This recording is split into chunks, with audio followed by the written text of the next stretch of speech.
ભક્તો, શું તમે જાણો છો કે આ વર્ષની હોળી કોઈ સામાન્ય હોળી નથી? પૂરા 500 વર્ષ પછી એક એવો દુર્લભ સંયોગ બની રહ્યો છે જે તમારી કિસ્મત રાતોરાત ચમકાવી શકે છે। 3 માર્ચ હોલિકા દહનની રાત્રે જો તમે વ્રત ન કરો, પૂજા ન કરો તો ચાલશે, પણ ભૂલથી પણ આ એક ગુપ્ત વસ્તુ ખાવાનું ચૂકતા નહીં। જો આ વસ્તુ ખાઈ લીધી તો વિધાતા પણ તમને કરોડપતિ બનતા નહીં રોકી શકે। આજના વિડીયોમાં હું તમને એ ચમત્કારી વસ્તુ અને પૂજ્ય ગુરુજીએ બતાવેલા એવા ઉપાયો જણાવીશ જે સાંભળીને તમે દંગ રહી જશો। વિડીયો અધૂરો જોવાની ભૂલ ન કરતા, કારણ કે અડધું જ્ઞાન હંમેશા નુકસાનકારક હોય છે। ચાલો જાણીએ એ રહસ્ય। ભક્તો, 3 માર્ચ હોલિકા દહનના દિવસે પૂજા પાઠ વ્રત ભલે ના કરજો, પરંતુ હોલિકા દહનના ખાસ દિવસ પર આ એક વસ્તુ જરૂર ખાઈ લેજો। એટલો પૈસો આવશે કે સંભાળી નહીં શકો। ભક્તો, આજે અમે તમને એક ગુપ્ત અને ચમત્કારી વસ્તુ વિશે જણાવવા જઈ રહ્યા છીએ જે હોલિકા દહનના દિવસે જરૂર ખાઈ લેજો। જો તમે 3 માર્ચ હોલિકા દહનના દિવસે આ વસ્તુ ખાઈ લીધી તો આવનારા સમયમાં તમે ધનવાન બની જશો। વિશ્વાસ ન આવતો હોય તો 3 માર્ચની રાત્રિએ હોલિકા દહનના ખાસ દિવસે અજમાવીને જોઈ લેજો। શું ખબર, આ વસ્તુઓ ખાવા માત્રથી તમારી ગરીબી દૂર થઈ જાય? આગળ તમારી મરજી મિત્રો। ભક્તો, જો તમે 3 માર્ચની રાત્રિએ હોલિકા દહનના દિવસે અમારા દ્વારા બતાવેલો આ એક ગુપ્ત ઉપાય કરી લીધો અને હોલિકા દહનમાં એક ગુપ્ત વસ્તુ જરૂર નાખી દીધી તો તમને ધનવાન બનતા વિધાતા પણ નહીં રોકી શકે। કારણ કે આજના આ વિડીયોમાં હું તમને એક એવી વસ્તુ બતાવવાનો છું, એક એવી ખાસ વસ્તુ વિશે જણાવવાનો છું। જો ભક્તો 3 માર્ચ હોલિકા દહનના દિવસે અમારા બતાવ્યા અનુસાર શુભ મુહૂર્ત જોઈને એક વસ્તુનું સેવન કરી લો છો તો તમારા ઘરમાં ધન સંપદા એટલી વધી જશે કે તે ખતમ જ નહીં થાય। 3 માર્ચના દિવસે આવનારા હોલિકા દહનના દિવસ પર જે લોકોના ઘરમાં આ વસ્તુઓ બનાવીને ખાવામાં આવે છે તે 3 વસ્તુઓ તેમના ઘરમાં આખું વર્ષ ધન દોલતનો વરસાદ કરે છે। જી હા મિત્રો, હોલિકા દહનનું ખૂબ જ વિશેષ અને ખાસ મહત્વ છે। હિન્દુ ધર્મમાં હોલિકા દહન બુરાઈ પર અચ્છાઈના વિજયનું પ્રતીક છે। આ પર્વ ફાગણ માસની પૂર્ણિમાની રાત્રે મનાવવામાં આવે છે। આની કથા પ્રહલાદ, હિરણ્યકશ્યપ અને હોલિકા સાથે જોડાયેલી છે। આ દિવસે જો તમે વ્રત ના પણ રાખો તો કોઈ વાંધો નહીં। આમ તો આ વ્રત દરેક કોઈ રાખી શકે છે, પરંતુ તમે વ્રત નથી રાખી શકતા, કોઈ વાંધો નહીં। પૂજા નથી કરી રહ્યા, કોઈ વાંધો નહીં, પરંતુ તમે 3 માર્ચ હોલિકા દહનના દિવસે એક વસ્તુ જરૂરથી ખાઈ લેવાની છે। આનાથી તમારી ધન દોલતમાં વૃદ્ધિ તો થશે જ, સાથે જ તમારા ઘરમાં ધન દોલતનો વરસાદ થશે। ભક્તો, આજના આ ગુપ્ત સમાચાર બિલકુલ ધ્યાનપૂર્વક અને કાન ખોલીને સાંભળી લેજો, કારણ કે આજે હું જે વસ્તુઓ ખાવાની વાત કરવાનો છું તે વસ્તુઓ ખાવાથી નરસિંહનો અવતાર ધારણ કરેલા શ્રી હરિ વિષ્ણુ, માતા લક્ષ્મી ખૂબ પ્રસન્ન થઈ જાય છે। એટલા માટે ભક્તો, શ્રી હરિ વિષ્ણુની વિશેષ કૃપા પ્રાપ્ત કરવા માટે, આ પ્રસન્નતા પ્રાપ્ત કરવા માટે વિડીયોને પૂરો જ જોજો, અડધો અધૂરો ના જોશો। ઘણા લોકો હોય છે જે વિડીયોને વચ્ચે વચ્ચેથી જુએ છે, કાપી કાપીને જુએ છે, અને પછી આવા લોકોને જીવનમાં ક્યારેય સફળતા હાંસિલ થઈ શકતી નથી। એટલા માટે વિડીયોને અડધો અધૂરો છોડીને ના જશો। ભક્તો, આ વખતની હોળી પૂરેપૂરા 500 વર્ષો પછી દુર્લભ સંયોગમાં આવવા જઈ રહી છે, અને આ દિવસે ભદ્રાનો છાયો પણ છે અને તેની સાથે ગ્રહણ પણ છે, ચંદ્રગ્રહણ। આ ચંદ્રગ્રહણ ખૂબ જ ઘાતક સાબિત થવાનું છે અને કેટલીક રાશિઓ માટે આ ખૂબ જ લાયક સાબિત થવાનું છે। કેટલીક રાશિઓ એવી છે જે કરોડપતિ બનવાની છે, તેમના ભાગ્યનો તેમને સાથ મળશે। એટલા માટે કમેન્ટ બોક્સમાં તમારી રાશિ જરૂર નાખજો, જેથી તમારી રાશિ અનુસાર જે કંઈ પણ ઉપાયો બનશે તે અમે તમને તમારા કમેન્ટના રિપ્લાયમાં બતાવીશું। સાથે જ મિત્રો, આ વિડીયોમાં અમે તમને એ પણ બતાવીશું કે 3 માર્ચ હોલિકા દહનની રાત્રિએ ભૂલથી પણ આ 5 કામ ક્યારેય ના કરતા, નહીં તો બરબાદ થતા વાર નહીં લાગે। આની સાથે જ ભક્તો, દહન પર તમારે આ 5 કામ નથી કરવાના। જે પણ માતાઓ બહેનો હોલિકા દહનના ખાસ દિવસે આ 5 કામો કરે છે તો તેમની જિંદગી બરબાદ થઈ જાય છે, તેમના ઘરમાં કંગાળી છવાઈ જાય છે, અને જે ઘરમાં હોલિકા દહનના દિવસે આ 5 કાર્યો થાય છે, માતા લક્ષ્મી એવા ઘરથી હંમેશ માટે ચાલી જાય છે। ભક્તો, સાથે અમે તમને એ પણ બતાવીશું કે 3 માર્ચ હોલિકા દહનના દિવસે જો તમે આ વસ્તુઓનું દાન કરી દો છો તો તમારા ઘરમાં ક્યારેય અન્ન ધનની કમી નહીં થાય। હંમેશા જ રૂપિયો પૈસો તમારા ઘરમાં આવશે. અને સૌથી મુખ્ય ઉપાય જે હોલિકા દહનની રાત્રિએ હોલિકાની અગ્નિમાં નાખી દેવી, આ એક ગુપ્ત વસ્તુ અને હોલિકાની રાખનો ઉપાય જરૂર જ કરવાનો છે. પછી જુઓ તમારી ગરીબી કેવી રીતે સમાપ્ત થાય છે. ચાલો ભક્તો, હવે અમે તમારો વધારે સમય બરબાદ ના કરતા જાણી લઈએ કે 3 માર્ચ હોલિકા દહનના દિવસે કઈ વસ્તુ જરૂર જ ખાઈ લેવી જોઈએ. તમને કરોડપતિ બનતા વિધાતા પણ નહીં રોકી શકે ભક્તો, કારણ કે ભક્તો આ વખતનું હોલિકા દહન પૂરેપૂરા 500 વર્ષો પછી હોલિકા દહન આવા શુભ સમયમાં આવવા જઈ રહ્યું છે. અને હોલિકા દહનનો પાવન પર્વ હિન્દુ ધર્મના લોકો માટે સૌથી શ્રેષ્ઠ માનવામાં આવે છે. તો ચાલો ભક્તો, સૌથી પહેલા અમે તમને હોલિકા દહનની થોડી જાણકારી આપી દઈએ. હોળીના પાવન પર્વ પર વર્ષ 2026માં હોલિકા દહન 3 માર્ચ 2026 મંગળવારની સંધ્યાએ ફાગણ માસની પૂર્ણિમા તિથિમાં કરવામાં આવશે, જ્યારે રંગોવાળી હોળી 4 માર્ચ 2026 બુધવારે મનાવવામાં આવશે. પંચાંગ અનુસાર પૂર્ણિમા તિથિ 3 માર્ચના દિવસે જ રહેશે અને તે દિવસે સંધ્યાના સમયે હોલિકા દહનનું શુભ મુહૂર્ત પ્રાપ્ત થશે. ભદ્રાનો છાયો લગભગ દિવસના પૂર્વાર્ધ કે મધ્ય ભાગમાં માનવામાં આવી રહ્યો છે અને શાસ્ત્રો અનુસાર ભદ્રા મુખકાળમાં હોલિકા દહન વર્જિત હોય છે. એટલા માટે દહન હંમેશા ભદ્રા સમાપ્ત થયા પછી જ કરવામાં આવે છે. આ વર્ષે સંધ્યા પછી લગભગ સૂર્યાસ્ત થયા બાદથી રાત્રિના પ્રારંભિક પ્રહર સુધી લગભગ 2.5 કલાકનો શુભ સમય હોલિકા દહન માટે ઉત્તમ મુહૂર્ત રહેશે. પૂજા વિધિમાં સૌથી પહેલા દહન સ્થળને શુદ્ધ કરી લાકડા, છાણા અને સૂકી સામગ્રી સજાવવામાં આવે છે. વચ્ચે પ્રહલાદજીનું પ્રતીક સ્થાપિત કરવામાં આવે છે. રોલી, અક્ષત, મૌલી, ગોળ, હળદર, ફૂલ, નારિયેળ, નવા પાકના જવ કે ઘઉં અર્પણ કરવામાં આવે છે. પછી જળ અર્પણ કરી પરિક્રમા કરવામાં આવે છે. સામાન્ય રીતે 3 કે 7 વાર ઓમ પ્રહલાદાય નમઃ કે ઓમ નમો ભગવતે વાસુદેવાય મંત્રનો જાપ કરવામાં આવે છે અને પરિવારની સુખ સમૃદ્ધિ, રોગનાશ તથા નકારાત્મક શક્તિઓના દહન માટે પ્રાર્થના કરવામાં આવે છે. અગ્નિ પ્રજ્વલિત થયા પછી શેકેલા જવને પ્રસાદ રૂપે ગ્રહણ કરવા શુભ માનવામાં આવે છે. આ રીતે વિધિ વિધાનથી કરવામાં આવેલ હોલિકા દહન બુરાઈ પર અચ્છાઈના વિજય, ભયથી મુક્તિ અને ઘરમાં સકારાત્મક ઉર્જાના પ્રવેશનું પ્રતીક માનવામાં આવે છે. હોળીના પાવન અવસર પર હોલિકા દહનની અગ્નિમાં માત્ર શુદ્ધ અને સાત્વિક વસ્તુઓ જ અર્પણ કરવી જોઈએ, જેમ કે નવા પાકના જવ અને ઘઉંની ડુંડીઓ, સમૃદ્ધિ માટે ગોળ અને ચણા, મધુરતા અને સૌભાગ્ય માટે નારિયેળ, સંકટનાશ અને મનોકામના પૂર્તિ માટે હળદરનો ગાંઠિયો, રોલી અને અક્ષત મંગળ કાર્ય સિદ્ધિ માટે તથા થોડી રાઈ કે તલ નકારાત્મક ઉર્જા દૂર કરવા માટે નાખવામાં આવે છે. ધ્યાન રહે કે પ્લાસ્ટિક કે કોઈ પણ અપવિત્ર વસ્તુ અગ્નિમાં ના નાખશો. હોલિકા દહનના આગલા દિવસે સવારે તેની પવિત્ર રાખને ઘરે લાવી કપાળ પર હળવું તિલક કરવાથી ભય અને રોગ દૂર થવાની માન્યતા છે. મુખ્ય દ્વાર પર થોડી છાંટવાથી નજરદોષ અને નકારાત્મક શક્તિઓથી રક્ષા થાય છે. તિજોરી કે ધનસ્થાન પર થોડી રાખ રાખવાથી આર્થિક સ્થિરતાના આશીર્વાદ માનવામાં આવે છે. તથા જો કોઈ પર ખરાબ નજરનો સંદેહ હોય તો રાખને 7 વાર ઉતારીને બહાર પ્રવાહિત કરી દેવી શુભ માનવામાં આવે છે.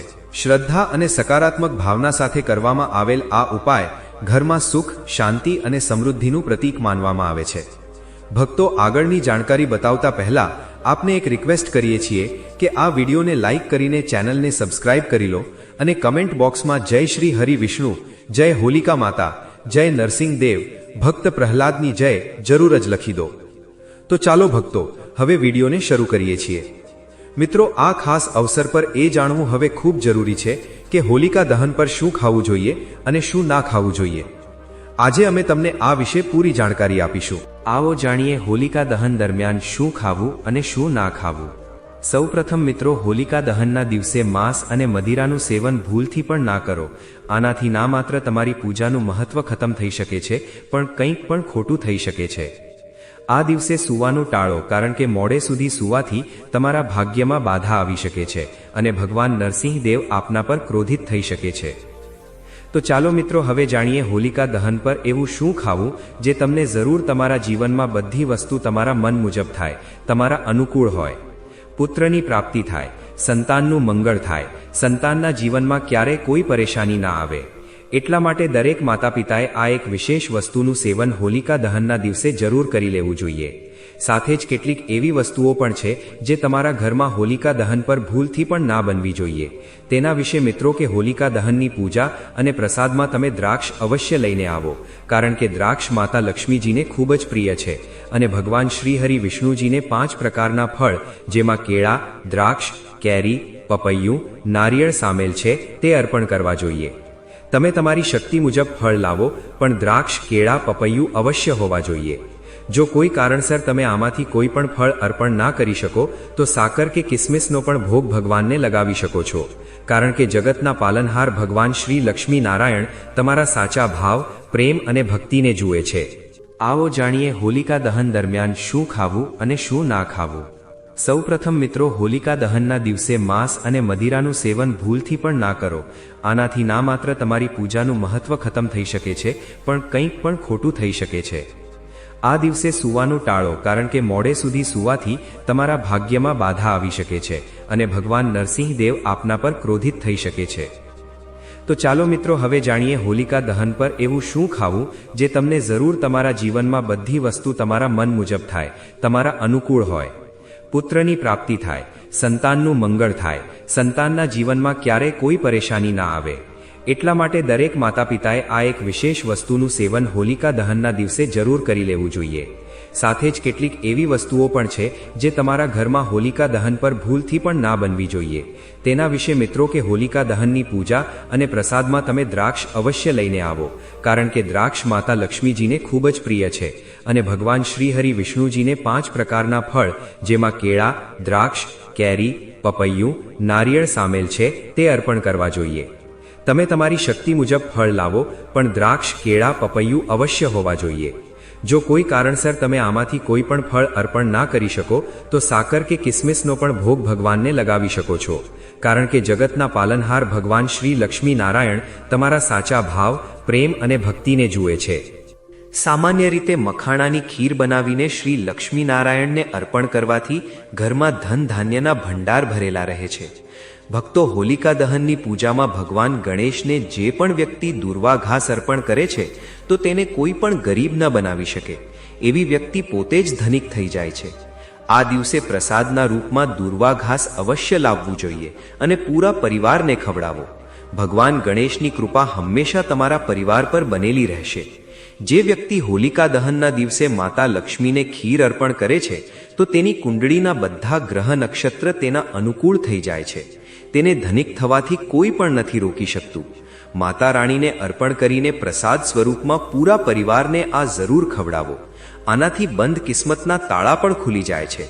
ધન સંપન્નતા, ઐશ્વર્ય તેના જીવનમાં હંમેશા વાસ કરે છે. આપને આશીર્વાદ આપે છે. માતા મોટી પ્રસન્ન થઈ જાય છે. ભક્તો, શાસ્ત્રોમાં બતાવવામાં આવે છે કે હોલિકા દહનના દિવસમાં સીતાફળ જરૂર ખાવું જોઈએ. સીતાફળ ખાવાથી 10 એવી બીમારીઓ છે જે ખત્મ થઈ જાય છે. માનવામાં આવે છે કે હોલિકા દહનના દિવસોમાં સીતાફળનો ઘરમાં પ્રવેશ થવો ખૂબ જ શુભ માનવામાં આવ્યો છે, કારણ કે આમાં માતા પિતાના આશીર્વાદ મળેલા હોય છે. માનવામાં આવે છે ભગવાન રામના વનવાસ દરમિયાન માતા સીતાએ આ જ ફળ ખાધું હતું. હોલિકા દહન દરમિયાન તેને દુઃખોનો સામનો નથી કરવો પડતો. સીતાફળ તમારે જરૂર ખાવું જોઈએ. માતા પિતા પ્રસન્ન થાય છે અને આશીર્વાદ આપે છે. પરંતુ યાદ રહે, જ્યારે હોલિકા દહન મંગળવારના દિવસે પડી જાય તો રીંગણનું શાક ના ખાતા, પાપ લાગશે. ડબ્બાબંધ જ્યુસ નથી પીવો જોઈએ. તો યાદ રહે, વ્રત રાખ્યું હોય તો તેમાં મીઠું ના નાખશો, નહીં તો વ્રત તૂટી જશે. સાથે સાથે જ્યુસમાં બરફ પણ નથી નાખવો જોઈએ. ફળોનો સાદો જ્યુસ પીવાથી વ્રત સફળ થાય છે. હોલિકા દહન પર એવી કઈ વસ્તુ છે જે ઘરમાં ક્યારેય ના બનવી જોઈએ, નહીં તો પૂરું ઘર બરબાદ થઈ જશે. કોઈ પણ વ્યક્તિએ એવું ખાણું નથી ખાવું જોઈએ. એવું ભોજન ઘરમાં બનવા પર માતા લક્ષ્મી ભરનો ત્યાગ કરી દે છે. ભગવાન શ્રી હરિ વિષ્ણુ ક્રોધિત થઈ જાય છે. શાસ્ત્રો અનુસાર હોલિકા દહન પર શું ના ખાવું જોઈએ? મિત્રો, લસણ ડુંગળીનું ભોજન ક્યારેય પણ આપણે હોલિકા દહનના દિવસે ના ખાવું જોઈએ, કારણ કે આ દિવસે ભગવાન શ્રી હરિ વિષ્ણુ અને માતા લક્ષ્મીની પૂજાનું વિધાન છે. અને આ વખતની હોલિકા દહનના દિવસે કુલ 52 પ્રકારના શુભ માંગલિક યોગ બની રહ્યા છે. એટલા માટે મિત્રો, જે ડુંગળીનું ભોજન ખાય છે તેના ઘરમાં હંમેશા રાહુ કેતુનો વાસ થઈ જાય છે. ભગવાન શનિ પણ નારાજ થઈ જાય છે. અને જો ઘરમાં રાહુ કેતુનો વાસ થઈ જશે તો ત્યાં માતા લક્ષ્મી અને ભગવાન શ્રી હરિ વિષ્ણુની કૃપા ક્યારેય નહીં વરસે. સાથે સાથે હોલિકા દહનના દિવસે તમારે ચોખા પણ ના ખાવા જોઈએ. તો તમે સાબુદાણાની ખીર અથવા મખાણાની ખીર ભગવાનને અર્પણ કરો. અને આ વાત તમારે હંમેશા ધ્યાનમાં રાખવી જોઈએ. ભગવાન શ્રી હરિ વિષ્ણુજીની કૃપા પ્રાપ્ત કરવા માટે, તેમનો વિશેષ આશીર્વાદ પ્રાપ્ત કરવા માટે પીળી વસ્તુ ઘરમાં આ દિવસે અવશ્ય બનાવવી જોઈએ. જેમ કે કઢી પકોડા, પીળો હલવો અવશ્ય બનાવવા જોઈએ. કારણ કે આ દિવસે પીળો રંગ સુવર્ણ માનવામાં આવ્યો છે તથા સોના ચાંદી સમાન માનવામાં આવ્યો છે, જેને આપણે પીતાંબરી કહીએ છીએ. એટલા માટે તમે પોતે પણ આ દિવસે પીળા વસ્ત્રો ધારણ કરો. આનાથી તમને ભગવાન શ્રી હરિ વિષ્ણુજીનો વિશેષ આશીર્વાદ પ્રાપ્ત થશે. મિત્રો, હોલિકા દહનના દિવસે આ 5 ભૂલો ક્યારેય ના કરવી જોઈએ. તેમજ આ દિવસે પતિ પત્નીએ પરસ્પર અંતર જાળવી રાખવું જોઈએ. લસણ ડુંગળીનું ભોજન ના ખાવું જોઈએ. સુહાગન મહિલાઓએ વાળ ના ધોવા જોઈએ. એટલા માટે એક દિવસ પહેલા જ પોતાના વાળ ધોઈ લો. તુલસીનો છોડ, સાવરણી, સુહાગની સામગ્રી કે મીઠું ક્યારેય પણ કોઈ બીજી વ્યક્તિને ના આપવું જોઈએ. આનાથી માતા લક્ષ્મી નારાજ થઈ જાય છે. આ દિવસે વડીલોના ચરણ સ્પર્શ કરવા જોઈએ. માતા લક્ષ્મી પોતે સ્ત્રી સ્વરૂપ છે. એટલા માટે આ દિવસે સ્ત્રીનું અપમાન ના કરવું જોઈએ. કારણ કે સ્ત્રી સ્વયં લક્ષ્મીનું રૂપ માનવામાં આવે છે. કોઈની બુરાઈ ના કરવી જોઈએ. હોલિકા દહનના શુભ દિવસે જો કોઈ વ્યક્તિ તમારા દ્વાર પર કંઈક માંગવા માટે આવે તો થઈ શકે છે તે વ્યક્તિના રૂપમાં સ્વયં શક્તિ સ્વરૂપ માતા લક્ષ્મી હોય, સ્વયં શ્રી લક્ષ્મી નારાયણ હોય. કારણ કે આ દિવસે ઘરે ઘરે જઈને માતા લક્ષ્મી ભ્રમણ કરે છે અને તે જ ઘરમાં વાસ બનાવે છે જે સાચા હૃદયવાળો હોય, જે બીજાનું દુઃખ સમજતો હોય. માતા લક્ષ્મી સાક્ષાત કન્યા સ્વરૂપ છે. ઘરના દરવાજા પર પણ આવે છે. તેમને ખાલી હાથે ના જવા દો. કન્યાઓને મીઠાઈ અવશ્ય ખવડાવો. માતા લક્ષ્મીને મીઠો ભોગ અતિ પ્રિય છે. જે ઘરમાં ગાય હોય છે તે ઘરમાંથી સ્વયં વાસ્તુ દોષ હંમેશા માટે સમાપ્ત થઈ જાય છે. કારણ કે ગાયને માતા લક્ષ્મીનું જ રૂપ માનવામાં આવ્યું છે. ગાયના શરીર પર 33 કરોડ દેવી દેવતાઓનો વાસ હોય છે.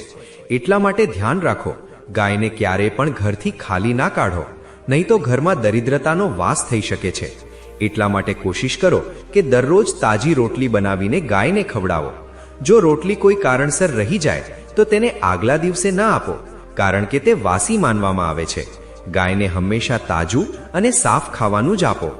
આ સિવાય જો ઘરમાં કોઈ ફળ કે શાકભાજી સડી જાય તો તેને ગાયને આપવાથી બચો. એવું કરવાથી ઘરની સમૃદ્ધિમાં કમી આવી શકે છે. ગાયને ખુશ રાખવા માટે તમે લોટના 11 લુવા બનાવી તેના ઉપર હળદર લગાવી શકો છો. એવું કરવાથી તમારા બધા કામ સરળ થશે અને જીવનમાં સુખ સમૃદ્ધિ આવશે. ગાયના ચરણોને સ્પર્શ કરો. આનાથી તમારા બધા દુઃખ દૂર થઈ શકે છે. જો સંભવ હોય તો ગાયની 7 વાર પરિક્રમા પણ કરો. આ તમારા જીવનમાં સફળતા અને ખુશીઓનો સંચાર કરશે. જ્યારે પણ ગાયને રોટલી આપો તેમાં હળદર કે થોડું ઘી નાખી શકો છો અને રોટલીને ખાલી ના આપો. આ તમારા જીવનમાં શુભ ફળોની પ્રાપ્તિનું કારણ બનશે. ગાયને તાજી રોટલી ખવડાવવી તમારા જીવનમાં સદાય જ ધનનો વરસાદ કરશે અને માતા લક્ષ્મીના એવા આશીર્વાદ તમને પ્રાપ્ત થશે કે ઘરમાં ક્યારેય પણ ગરીબી નહીં આવે અને હંમેશા જ સકારાત્મક ઉર્જાનો વાસ બનેલો રહેશે. અંતમાં ભક્તોને એ જ નિવેદન છે કે હોલિકા દહનના આ પાવન વ્રતને શ્રદ્ધા, નિયમ અને ભક્તિભાવ સાથે કરો. કારણ કે આ વ્રત જીવનની બાધાઓને દૂર કરી વિજય, સુખ અને સમૃદ્ધિ પ્રદાન કરે છે. ભગવાન શ્રી હરિ વિષ્ણુની કૃપા મેળવવા માટે પૂરો દિવસ સંયમ રાખો. વિષ્ણુ સહસ્ત્ર નામનો પાઠ કરો અને આગલા દિવસે વિધિ વિધાનથી પારણા કરો. જો તમને આ જાણકારી ઉપયોગી લાગી હોય તો વિડીયોને લાઈક કરો, ચેનલને સબસ્ક્રાઇબ કરો અને કમેન્ટ બોક્સમાં જય શ્રી વિષ્ણુ, જય હોલિકા માતા, જય ભગવાન નરસિંહ, ભક્ત પ્રહલાદની જય અવશ્ય લખો, જેથી આવી જ ધાર્મિક અને ઉપયોગી જાણકારીઓ આપ સુધી નિરંતર પહોંચતી રહે. વિડીયોના અંત સુધી બનેલા રહેવા માટે આપ સૌ ભક્તોનો ધન્યવાદ. મળીએ એક વધુ નવા વિડીયો સાથે.